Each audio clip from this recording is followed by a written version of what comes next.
मंत्रिमंडल के मेरे सहयोगी शिवराज सिंह चौहान जी, एमएस स्वामीनाथन रिसर्च फाउंडेशन की चेयरपर्सन डॉक्टर सौम्या स्वामीनाथन जी, नीति आयोग के सदस्य डॉक्टर रमेश चंद जी, मैं देख रहा हूं स्वामीनाथन जी के परिवार के भी सभी जन यहां मौजूद है, तो उनको भी प्रणाम करता हूं। सभी साइंटिस्ट, अन्य महानुभाव, देवी और सज्जनों, कुछ व्यक्तित्व ऐसे होते हैं जिनका योगदान किसी एक कालखंड तक सीमित नहीं रहता, किसी एक भूभाग तक सीमित नहीं रहता। प्रोफेसर एमएस स्वामीनाथन ऐसे ही महान वैज्ञानिक थे, मां भारती के सपूत थे।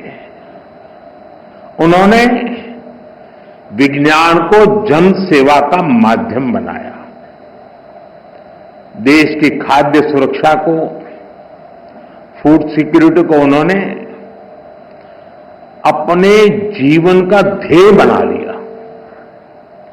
उन्होंने वो चेतना जागृत की जो आने वाली कई सदियों तक भारत की नीतियों और प्राथमिकताओं को दिशा देती रहेगी।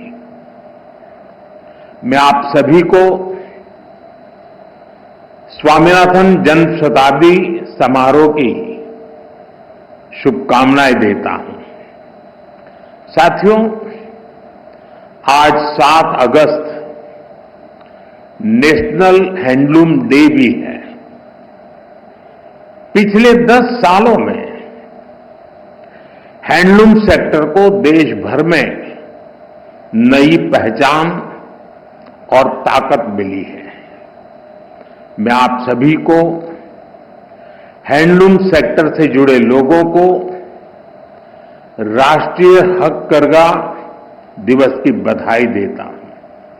साथियों, डॉक्टर स्वामीनाथन के साथ मेरा जुड़ाव कई वर्षों पुराना था। गुजरात की पहले की स्थितियां बहुत लोगों को पता है। पहले वहां सूखे और चक्रवात की वजह से कृषि पर काफी संकट रहता था। कच्छ का रेगिस्तान बढ़ता चला जा रहा था। जब मैं मुख्यमंत्री था तो उसी दौरान हमने सॉइल हेल्थ कार्ड योजना पर काम शुरू किया। मुझे याद है प्रोफेसर स्वामीनाथन ने उसमें बहुत ज्यादा इंटरेस्ट दिखाया। उन्होंने खुले दिल से हमें सुझाव दिया, हमारा मार्गदर्शन किया। उनके योगदान से इस पहल को जबरदस्त सफलता भी मिली। करीब 20 साल हुए जब मैं तमिलनाडु में उनके रिसर्च फाउंडेशन के सेंटर पर गया था। साल 2017 में मुझे उनकी लिखी किताब the quest for a world without hunger उसको रिलीज करने का मौका मिला था। साल 2018 में जब वाराणसी में इंटरनेशनल राइस रिसर्च इंस्टीट्यूट के रीजनल सेंटर का उद्घाटन हुआ तो भी उनका मार्गदर्शन हमें मिला। उनसे हुई हर मुलाकात मेरे लिए एक लर्निंग एक्सपीरियंस होती थी। उन्होंने एक बार कहा था, science is not just about discovery but delivery. और उन्होंने इसे अपने कार्यों से सिद्ध किया। वो केवल रिसर्च नहीं करते थे बल्कि खेती के तौर तरीके बदलने के लिए किसानों को प्रेरित भी करते थे। आज भी भारत के एग्रीकल्चर सेक्टर में उनकी अप्रोच, उनके विचार हर तरफ नजर आते हैं। वो सही मायने में मां भारती के रत्न थे। मैं इसे अपना सौभाग्य मानता हूं कि डॉक्टर स्वामीनाथन को हमारी सरकार में भारत रत्न से सम्मानित करने का सौभाग्य मिला। साथियों, डॉक्टर स्वामीनाथन ने भारत को खाद्यान्न में आत्मनिर्भर बनाने का अभियान चलाया, लेकिन उनकी पहचान हरित क्रांति से भी आगे बढ़कर थी। वो खेती में केमिकल के बढ़ते प्रयोग और मोनोकल्चर फार्मिंग के खतरों से किसानों को लगातार जागरूक करते रहे। यानी एक तरफ वो ग्रेन प्रोडक्शन बढ़ाने का प्रयास कर रहे थे और साथ ही उन्हें एनवायरमेंट की, धरती मां की भी चिंता थी। दोनों के बीच संतुलन साधने और चुनौतियों का समाधान करने के लिए उन्होंने एवर ग्रीन रिवॉल्यूशन का कंसेप्ट दिया।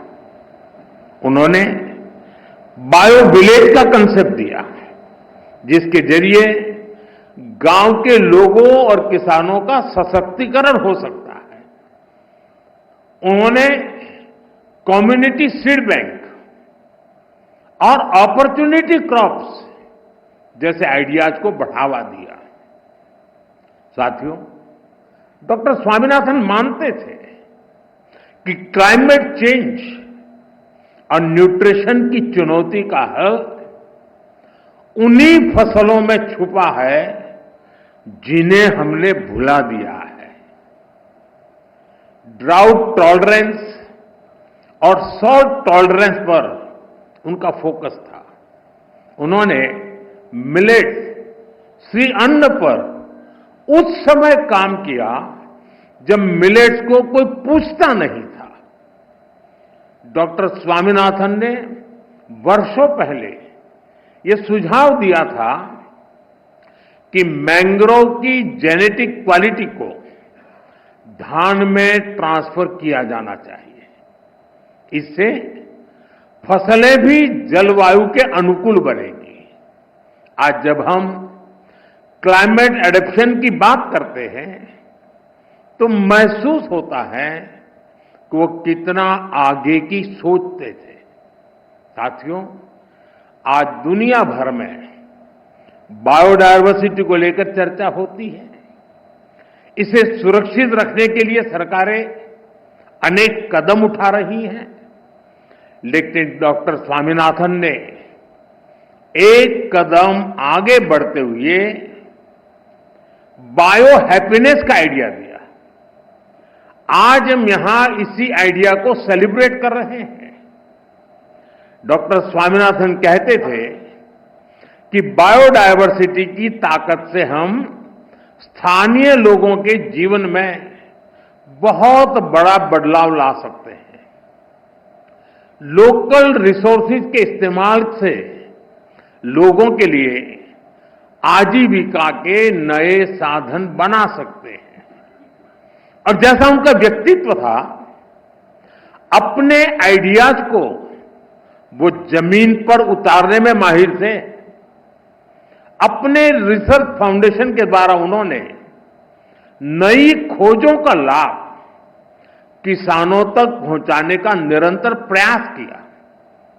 हमारे छोटे किसान, हमारे मछुआरे भाई बहन, हमारे ट्राइबल कम्युनिटी, इन सबको उनके प्रयासों से बहुत लाभ हुआ है। साथियों, आज मुझे इस बात की विशेष खुशी है कि प्रोफेसर स्वामीनाथन की विरासत को सम्मान देने के लिए MS Swaminathan award for food and peace शुरू हुआ है। ये इंटरनेशनल अवार्ड विकासशील देशों के उन व्यक्तियों को दिया जाएगा जिन्होंने फूड सिक्योरिटी की दिशा में बड़ा काम किया है। फूड एंड पीस, भोजन और शांति का रिश्ता जितना दार्शनिक है उतना ही प्रैक्टिकल भी है। हमारे यहां उपनिषदों में कहा गया है, अन्नम न निंद्यात् तद्व्रतम, प्राणो वा अन्नम शरीरम अन्नादम, प्राणे शरीरम प्रतिष्ठितम। अर्थात हमें अन्न की, अनाज की अवहेलना या उपेक्षा नहीं करनी चाहिए। प्राण अर्थात जीवन अन्न ही है। इसलिए साथियों, अगर अन्न का संकट पैदा होता है तो जीवन का संकट पैदा होता है, और जब हजारों लाखों लोग के जीवन का संकट बढ़ता है तो वैश्विक अशांति भी स्वाभाविक है। इसलिए MS Swaminathan award for food and peace बहुत ही अहम है। मैं यह पहला अवार्ड पाने वाले नाइजीरिया के टैलेंटेड साइंटिस्ट प्रोफेसर आडेनले, उनको बहुत बहुत बधाई देता हूं। साथियों, आज भारतीय कृषि जिस ऊंचाई पर है वो देखकर डॉक्टर स्वामीनाथन जहां भी होंगे उन्हें गर्व होता होगा। आज भारत दूध, दाल और जूट के प्रोडक्शन में नंबर 1 है। आज भारत चावल, गेहूं, कपास, फल और सब्जी के उत्पादन में नंबर 2 पर है। आज भारत दुनिया का दूसरा सबसे बड़ा फिश प्रोड्यूसर भी है। पिछले साल भारत ने अब तक का सबसे ज्यादा फूड ग्रेन प्रोडक्शन किया है। ऑयल सीड्स में भी हम रिकॉर्ड बना रहे हैं। सोयाबीन, सरसों, मूंगफली सभी का उत्पादन रिकॉर्ड स्तर पर बढ़ा है। साथियों, हमारे लिए अपने किसानों का हित सर्वोच्च प्राथमिकता है।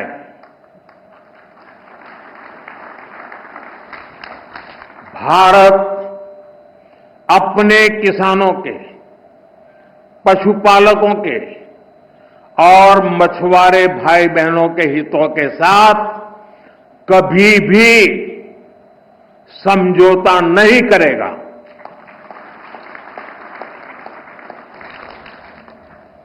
और मैं जानता हूं व्यक्तिगत रूप से मुझे बहुत बड़ी कीमत चुकानी पड़ेगी, लेकिन मैं इसके लिए तैयार हूं। मेरे देश के किसानों के लिए, मेरे देश के मछुआरों के लिए, मेरे देश के पशुपालकों के लिए आज भारत तैयार है।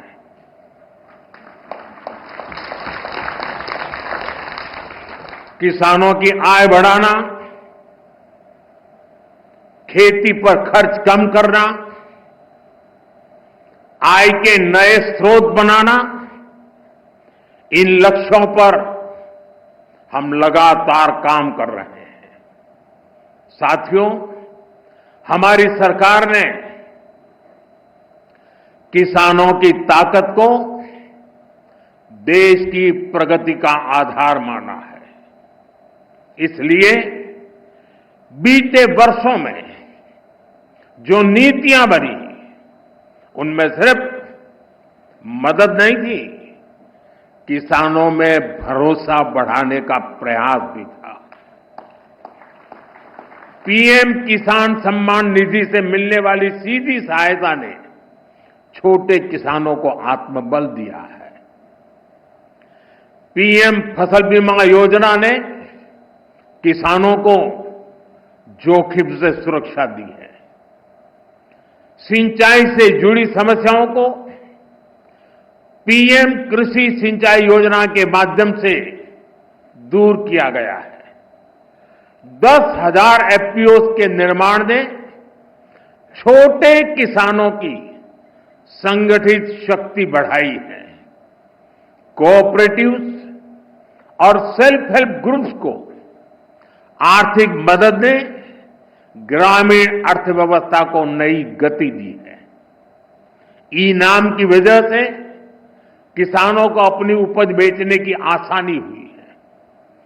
पीएम किसान संपदा योजना ने नई फूड प्रोसेसिंग यूनिट्स भंडारण के अभियान को भी गति दी है।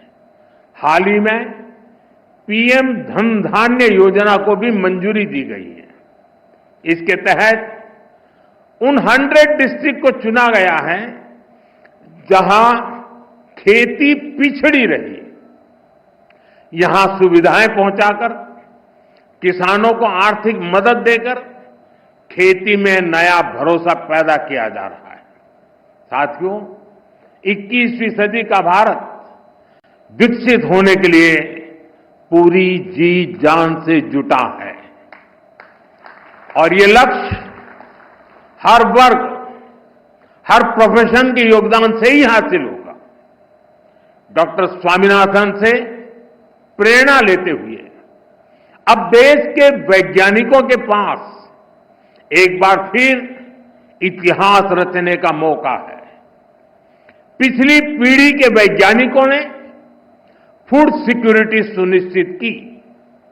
अब न्यूट्रिशनल सिक्योरिटी पर फोकस करने की आवश्यकता है। हमें बायो फोर्टिफाइड और न्यूट्रिशन से भरपूर फसलों को व्यापक स्तर पर बढ़ाना होगा ताकि लोगों का स्वास्थ्य बेहतर हो, केमिकल का उपयोग कम हो, नेचुरल फार्मिंग को बढ़ावा मिले। इसके लिए हमें अधिक तत्परता दिखानी होगी।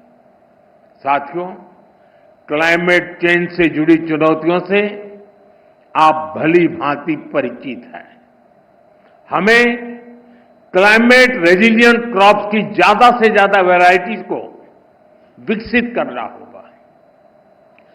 ड्राउट टॉलरेंट, हीट रेजिस्टेंट और फ्लड एडेप्टिव फसलों पर फोकस करना होगा।